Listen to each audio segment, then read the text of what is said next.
What's going on YouTube? It's your boy, Gear Swiftly. So we're going to go through a little thing called Sacred Beasts, if you can see this before it's too shiny. I'm going to crack one of these open. So we're going to crack 3 of these open and play with the new God cards. So technically there's not many new God cards. There's our... He's like, here, pretty boys. Oh, God, can't do it. I'll probably sleeve them up for some strange reason. But yeah, you've only really got one new God card in this, and that's Revel, the Lord of Destruction. Punchy Man. I'll put something on the screen. So yeah, we're going to do this today. We're going to see what deck we can make out of the 3, and we'll go from there. Apparently, it's actually a really good deck. Better than a lot of people suspected it was going to be. It's very consistent, which is good. So yeah, let's see you in the video. Alright then guys, let's get on with the deck profile. So, we're going to play 2 Urea. We're going to play 2 Hamon. We're going to play 2 Reviel, Lord of the Phantoms. We're going to play 1 Reviel, Lord of the Phantoms, Shimmering Scrapes. No other reason to use this card here is the fact that it's just new for this deck, as far as I'm aware. But here you go. So, if you were playing a more competitive version of this deck, you'd probably only play 1 of each, rather than playing the 2. But since we aren't playing, this is essentially just a deck profile of the 3 decks put together. It's a 45 card variant, which some people are like, I don't really want to play 45 cards. Perfectly fine. You can take, like, you know, some of these out. There's your 42 cards then, and then you play maybe a few less trap cards. So, Dark Beckoning Beast.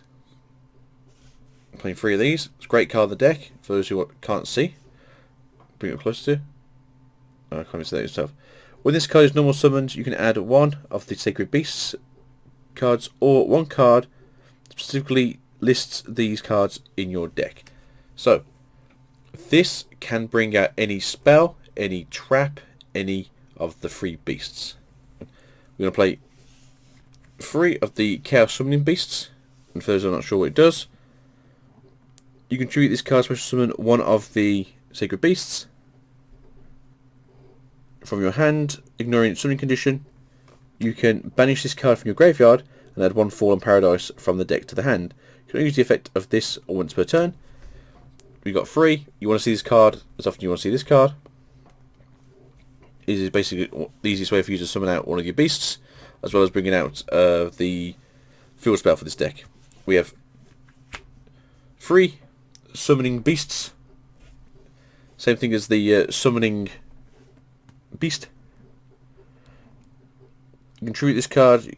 You can bring out 1 of the 3 beasts. 3 sacred beasts from your hand or deck. Ignoring its summoning condition. Also, monsters you control cannot attack.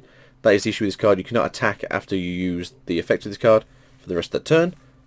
But in all fairness, if you're sitting on a big ass beat stick that no one's going to be taking down easily enough, well, there you go. And then just for some draw power within the actual monsters, we play Danger Chupacabra times 3. These all come in the structure deck. You know, if you're lucky, it's your first turn, maybe you're going second, play this, use the effect, bring it back, put your cards down. If they don't pick Chupacabra, you get to draw a card. But yeah, that's the monsters for this deck. Well, the main monsters anyway. Excuse me, Mr. Beast. We're going to play 3 Dimensional Fusion Destructions. We are playing 3 fusions in the extra deck. That's literally the only things we're going to play in there. You could play the Emperor if you wanted to, but I am not. Playing 3 Skyfires. So, special summon 1 of the Hamons. Using its own procedures, you can also use the face down spells you control once per turn while you're controlling an attacking position. Hamon, you can negate the spell effect trap activated by your opponent, and then change 1 of the striking thunders you control into a defense position. If a face-up Searing Flame, Thunder, or Phantoms you control leaves the field, you take no damage that turn. So yeah, if you need to remove 1 of your Sacred Beasts from the field, for the rest of the turn you take no damage. So it's a very nice little 1-turn blanket. We'll play 3 Opening of the Spirit Gates. This used to be called like 7 Pillar Spirit Gates or that, or 7 Pillar Opening. When this card is activated, add 1 of the 3 Sacred Beasts to your hand, or 1 monster that specifically lists these cards. So you can use this card to bring out any of the Beckoning Beasts or Summoning Beasts. So you can get your Dark Beckoning Beast, you can pull out your Summoning Beast, and you can pull out your Chaos Summoning Beast. They can all be searched off of this card. The main difference between this card and your level 2 is your level 2 can search anything with their names on, whereas this can only search monsters with your names on. So there's that. He says, getting confused now. We're going to play 2 Fallen Paradises. So this will let you draw, as long as 1 of your Sacred Beasts is on the field. So let's try again. So your opponent cannot target, so no targeting removal, no targeting damage, no targeting destruction, any of the Sacred Beasts or the Fusion card, the Amalite, the Chaos Phantom, in your monster zones with card effects. Also, these monsters cannot be destroyed by your opponent's card effects, or you control them. If you control any of the Sacred Beasts in your monster zones, you can draw 2 cards. You can only use the effect of Fallen Paradise once per turn. So yeah, you're going to get your draw phase, activate your field spell, draw 2 more cards. Very, very effective. Going to play 1 Terraforming, because, hey, let's try and get this as quick as possible. Play 1 for 1, just for your Summoning Beast, your level 1 Summoning Beast. Going to play 3 Pots of Desires, which is why we're playing more than 1 of the Sacred Beasts, just in case you don't want to mill them out your deck. Playing 3 Hyper Blaze. Now, this is one of the cards you can get rid of, so if you just want to play 1 of this, you can get 2 of those. You play a 40 card variant if you're going to get rid of another 2 of the...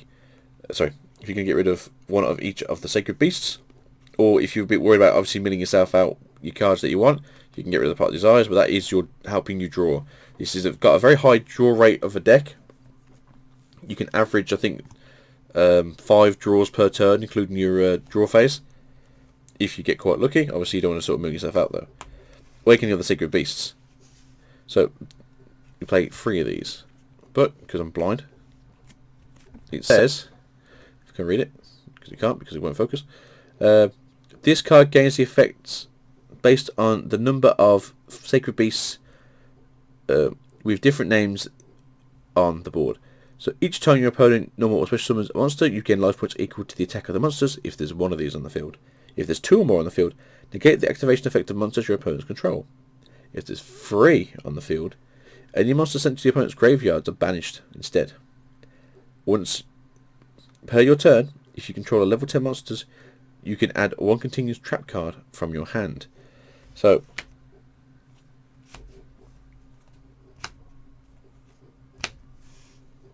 all the traps we play in this deck are going to be continuous. We're going to play 2 Escapes from the Dark Dimension, which is also another continuous trap card. Target 1 of your banished dark monsters, special summon that target, and then this card leaves the field. Destroy that target, and if you do, banish it. When that target is destroyed, destroy this card. So, we are banishing some of our cards. Play this, recur a dark monster that's been banished. I'm pretty sure all of the engine we play. So, your Beast, your Beckoning Beast, your Summoning Chaos Beast, as well as Chupacabra, are all dark based.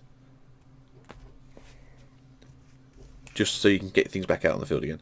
And then we're going to play for our last card from the deck, is the Dark Factory of More Production, which is you can send 1 monster from your hand or field to the graveyard, draw 1 card. You can only use the effect of Dark Factory of More Production once per turn. It is a continuous trap card as well. But that is the deck profile, guys. As it is just this, we will only be playing the 3 of these. Obviously, you don't need to have 3 if you're only going to play 2 of each. You can only use the 2. But you can also use the suspiciously awful looking Jelly Bean, if you can find him. You can play your Phantasm Emperor Trilogy. It takes 3 level 10 monsters, which is what it's used in this Archetype. If you guys actually prefer an actual proper deck profile, let me know and we can see what we can find. But until then, thank you for watching. Have yourselves a beautiful Sunday, as the weather is fantastic today. And we will speak again. Goodbye. Peace out. Have fun. Bye.